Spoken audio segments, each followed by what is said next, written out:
Assalamualaikum warahmatullahi wabarakatuh. Video kali ini memang agak sedikit berbeda dari video-video saya sebelumnya. Kali ini saya akan membuat video pembelajaran, tepatnya itu adalah pembelajaran sejarah di kelas 11. Materi yang dijelaskan dalam video ini adalah materi sejarah Indonesia kelas 11 pada KD 3.1. Submateri yang dijelaskan dalam video ini yaitu masa pemerintahan Republik Batav.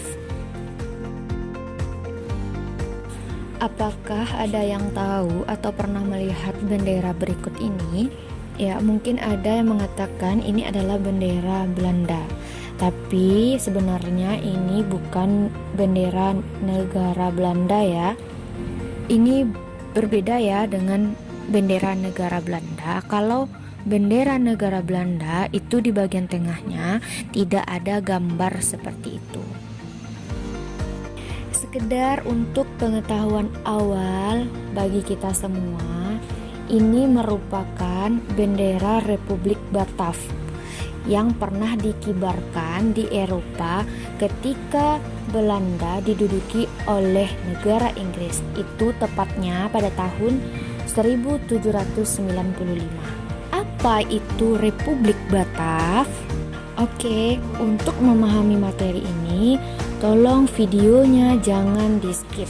Berawal pada tahun 1795, tepatnya sebelum VOC dibubarkan, terjadi perubahan di negara Belanda.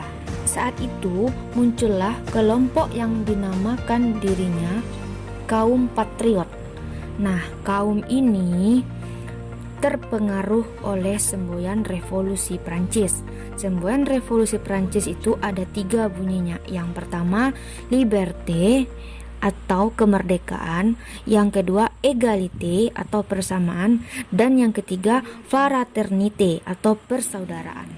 Berdasarkan ide dan paham yang digelorakan di dalam revolusi Prancis tersebut, maka kaum patriot ini mengkehendaki perlunya negara kesatuan. Bertepatan dengan keinginan para kaum patriot tersebut, pada awal tahun 1795, pasukan Prancis menyerbu Belanda. Raja Willem V saat itu melarikan diri ke Inggris, sehingga Prancis berhasil menguasai Belanda. Setelah Prancis berhasil menguasai Belanda, dibentuklah pemerintahan baru sebagai bagian dari Prancis yang dinamakan Republik Batav. Inilah yang disebut dengan Republik Batav, yaitu pemerintahan baru di Belanda yang dikuasai oleh negara Prancis saat itu. Kemudian Republik Batav dipimpin oleh Louis Napoleon yang merupakan saudara dari Napoleon Bonaparte. Sementara itu di dalam pengasingan Raja Willem V oleh pemerintah Inggris ditempatkan di kota Kew. Kemudian Raja Willem V mengeluarkan perintah yang dikenal dengan Surat-Surat Kew. Di dalam surat-surat Kew itu berisi perintah agar para penguasa di negeri jajahan Belanda menyerahkan wilayahnya kepada Inggris, bukan kepada Prancis. Maksud dari negara jajahan di sini adalah negara-negara bekas jajahan Belanda seperti Nusantara saat itu.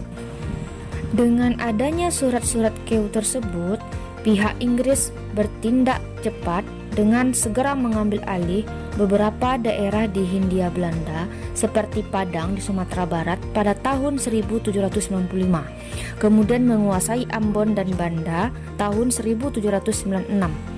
Inggris juga akan memperkuat armadanya untuk melakukan blokade atau penutupan terhadap Batavia. Karena saat itu Batavia merupakan daerah yang sudah dikuasai oleh VOC. Pihak Prancis sangat takut dan cemas ketika daerah-daerah jajahan itu mulai diambil atau dikuasai oleh pihak Inggris. Nah, kemudian pihak Prancis dan Republik Batav juga tidak ingin ketinggalan untuk segera mengambil alih seluruh daerah bekas kekuasaan VOC di Kepulauan Nusantara. Karena Republik Batav merupakan pengikut dari Prancis, maka kebijakan-kebijakan Republik Batav untuk mengatur pemerintahan di Hindia masih terpengaruh oleh pihak Prancis.